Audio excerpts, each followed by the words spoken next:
This episode of the Story Cottage is brought to you by our friends at Domestic Dominion, the Kings Ridge Elderberries, and our supporters on Buzzsprout.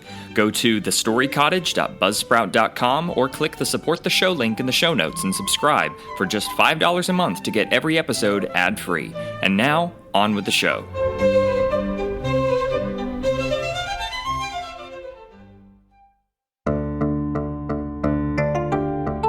Fairy tales, folklore, myths, and legends. Why do children need them?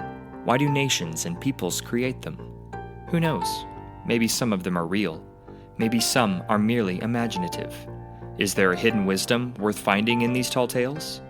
Proverbs 1:5-6 says, "Let the wise hear and increase in learning, and the one who understands obtain guidance, to understand a proverb and a saying, the words of the wise and their riddles." We're your hosts, Jerry and Amy Davidson. Welcome to the Story Cottage. Please step inside.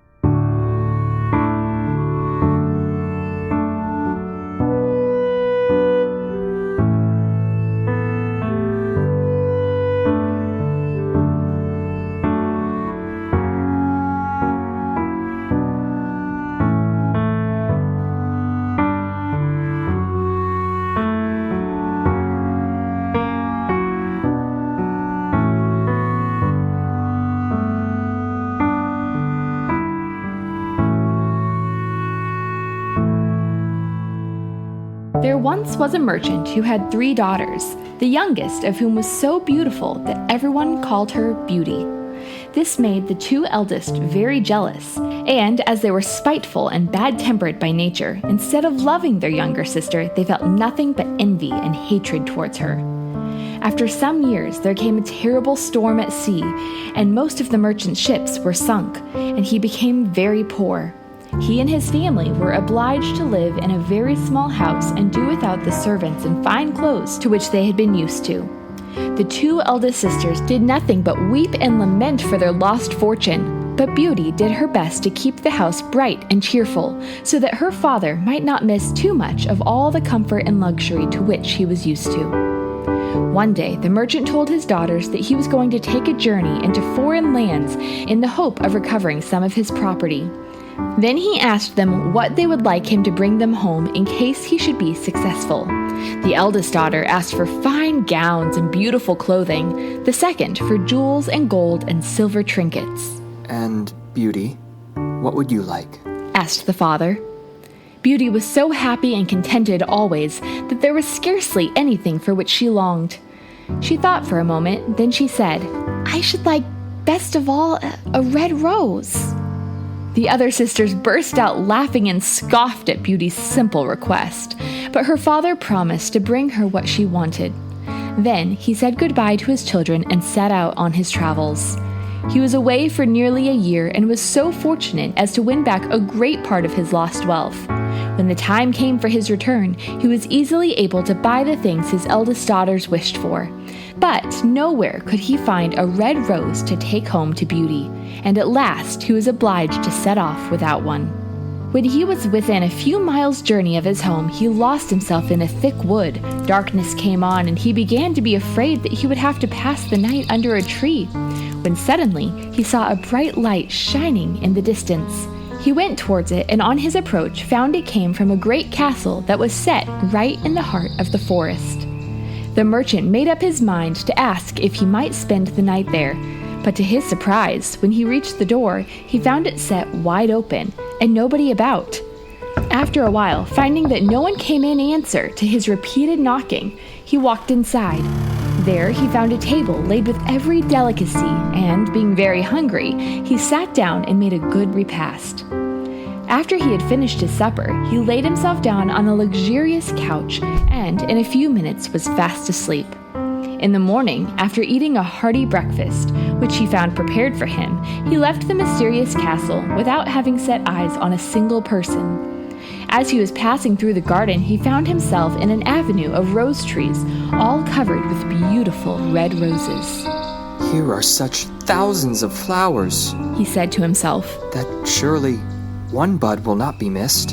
And, thinking of Beauty, he broke off a rose from one of the bushes.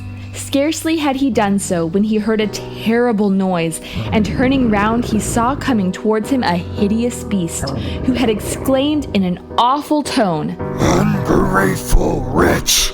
You have partaken of my hospitality, have eaten my food, have slept in my house, and in return you try to rob me of my roses? For this theft you shall die." The merchant fell on his knees and begged for pardon, but the beast would not listen to him. "Either you must die now, or else you must swear to send me, in your stead, the first living thing that meets you on your return home," he said, and the merchant, overcome with terror and thinking that one of his dogs would be sure to be the first creature to greet him, gave his promise. But to his horror and dismay, it was his youngest daughter, Beauty, who first ran out to greet him on his return. She had seen him coming from afar and hastened to welcome him home.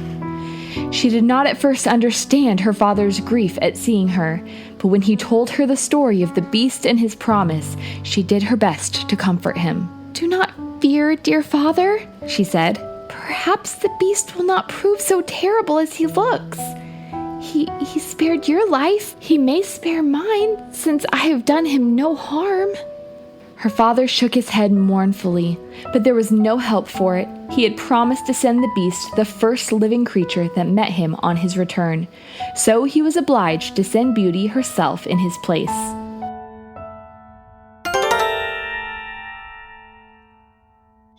Honey, I need help! Why? What's wrong? There are dragons in our laundry and dishwasher. Hang on, dear. I'm getting my sword. No, wait. These dragons cannot be killed by a sword. They've never tasted my blade. I know, but all we need to kill these dragons is detergent from Domestic Dominion. Okay, then we must make haste. How do we get some? By going to domestic-dominion.com and entering code STORY. Ladies, our husbands are great for so many things, including slaying the run-of-the-mill dragons. But sometimes there are monsters that sneak through even the best defenses, like the toxins and chemicals in your laundry and dish detergents. And often, those supposedly clean detergents at the store are just pretty little poisoned apples. That's where Domestic Dominion can help. They're a small, family-owned and operated Christian business whose mission is to create clean, natural, quality products that aid the homemaker and create a culture of joy, health, and stewardship to the glory of God.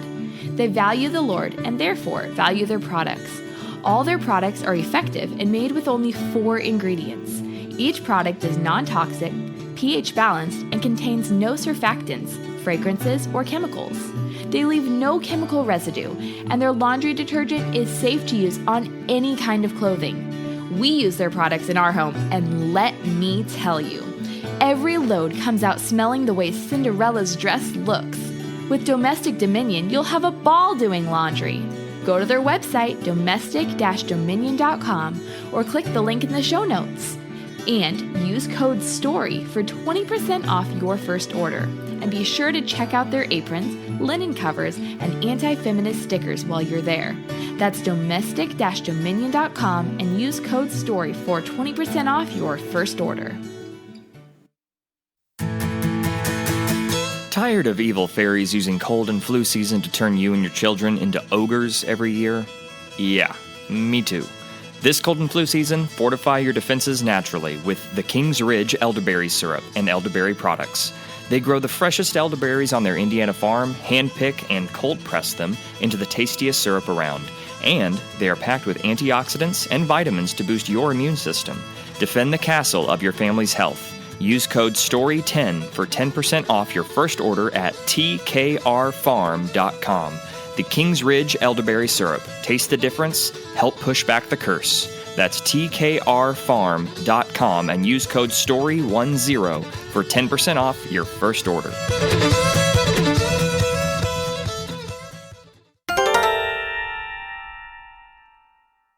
When he left Beauty at the palace of the Beast, she found everything prepared for her comfort and convenience. A beautiful bedchamber was ready for her use. The rooms were filled with everything that she could possibly want, and in the great hall of the castle a table was set with every delicacy. And everywhere there were bowls full of red roses. No servants were visible, but there was no lack of service, for invisible hands waited upon her and attended to her every want. She had but to wish, and whatever she wanted was at once placed before her. Beauty was filled with astonishment at all of this luxury and magnificence. "Surely the Beast does not wish to harm me," she thought, "or he would have never ordered everything for my comfort." And she waited with good courage for the coming of the lord of the castle. In the evening the Beast appeared. He was certainly very terrible to look at, and Beauty trembled at the sight of the hideous monster. But she forced herself to appear brave, and indeed there was no cause for her alarm. The Beast was kindness itself, and so gentle and respectful in his attentions to her that Beauty soon lost all fear.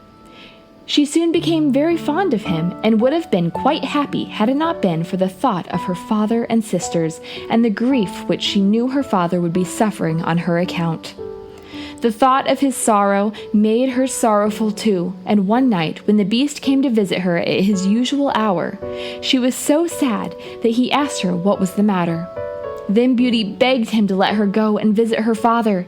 The Beast was very unwilling to grant her request. If I let you go, I'm afraid you will never come back to me, and then I shall die of grief. Beauty promised most earnestly to come back to him if he would only allow her to spend a few days with her family.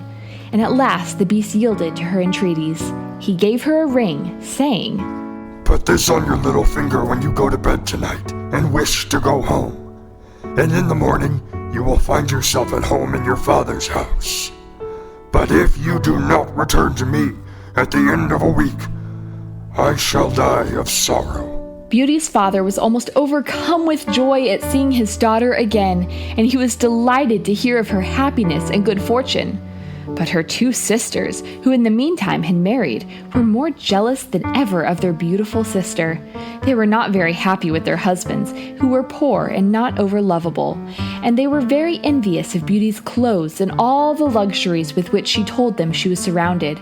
They tried to think of a plan by which they could prevent their sister from enjoying her good fortune. "Let us keep her beyond the week that the Beast has allowed her," they said. "Then doubtless he'll be so angry that he will kill her." So they pretended to be very fond of Beauty, and when the time came for her return, they overwhelmed her with tears and caresses, begging her not to leave them and to stay at least one more day with them. Beauty was distressed at their grief, and at last she consented to stay just one more day, though her heart misgave her sorely when she thought of the poor Beast.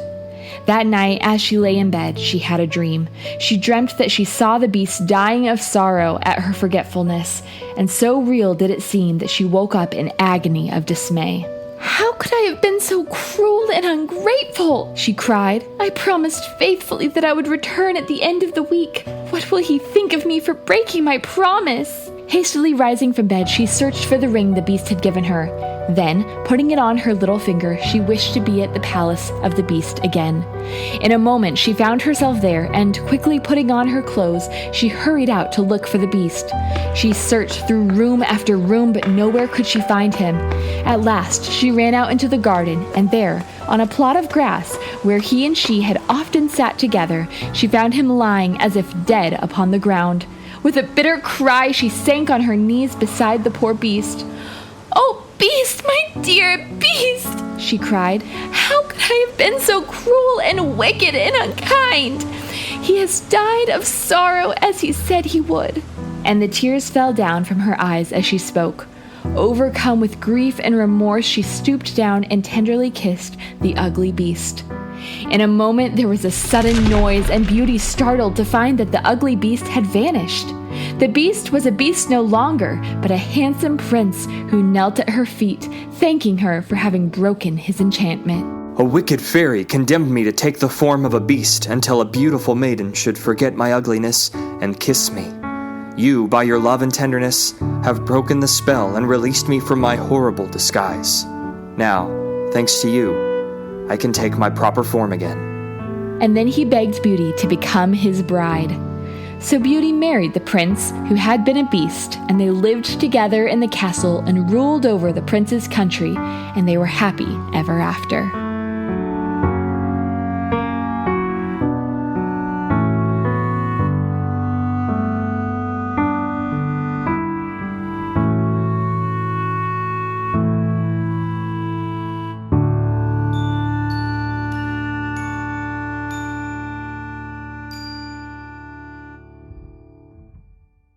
All right, welcome back to the Story Cottage. Hope you guys enjoyed that wonderful story. And first question, what sort of values do we see in the characters in this story? Well, first, Beauty values honoring her father and her family. She tries to be joyful and helpful and tries to lessen her father's burdens where she can. This is why she chose a rose over anything extravagant like her sisters. She even encourages her father before going to the beast, where she assumes she may die. Next, the sisters value attention and status. They are loud and brash, and they demand that their father get them what they want. They also complain when they can't have it. Therefore, they hate Beauty for her display of godly feminine virtue. Yeah. Now, the father values his family and his wealth. However, he seems to think that giving his daughters everything they want makes him a good father. And finally, the beast. He seems to value virtue, integrity, and just being a gentleman. However, due to his curse, he also shows that he has a high value and appreciation for hospitality and just simply being around another human being. Like, this is why he kept his castle open to allow the father to walk in and stay the night. All right, next question. Yeah, so what can you learn to apply these things in your life? Well, first, honor your parents. This is a command from God, and Beauty does this well, going so far as to obey her father's rash promise to the beast. God says in Deuteronomy 5:16, "Honor your father and mother as the Lord your God commanded you, that your days may be long, and that it may go well with you in the land that the Lord your God is giving you." God promises to establish those generations that honor and obey their parents. Secondly, don't be obsessed with how high-class people think you are. We are called to honor God, not the world. Christ tells us in Matthew 18 that whoever humbles themselves before God like a child is the greatest in the kingdom of heaven. But also, don't place yourself around people who are obsessed with their own status and attention. Psalm 1:1 says, "Blessed is the man who walks not in the counsel of the wicked, nor stands in the way of sinners, nor sits in the seat of scoffers." Beauty is influenced by her evil sisters to break her promise to the beast. So, be careful who you spend your time with, whether in person or even online. Yeah, very true. Thirdly, don't make quick and unwise vows or promises. There is a story in the Bible in Judges 11 of a man named Jephthah who makes a rash vow. In it, Jephthah loses his inheritance or his wealth, but he returns and ends up saving Israel by defeating their enemies. However, before he goes to war, he makes a vow to God that if he wins the battle, he will sacrifice the first living thing to greet him when he returns home. He wins, but it is his own daughter who greets him when he returns. From this, and this story, we must learn to be men and women of our word, but we must be very cautious with giving our word as well. And finally, we learn from the beast that while it can be good and helpful to be wealthy and good-looking, neither of those are most important. The most important things to be are virtuous, kind, generous, hospitable, and steadfast in your resolve and your loves. A great story for boys and girls to read on this topic is actually Pride and Prejudice by Jane Austen. Great story and great book.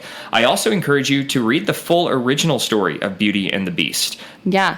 So thanks so much for listening to this episode, and we can't wait to see you next time. We'll see you then. Toodaloo. Thank you for joining us here at the Story Cottage. If you liked what you heard, smash that follow button and leave us a 5-star review. It tremendously helps with the algorithms so folks like you can find us. Go to thestorycottage.buzzsprout.com or click the Support the Show link in the show notes to subscribe for $5 a month to get every episode ad-free. And follow us on X, Instagram, or Facebook. And please, join us next time.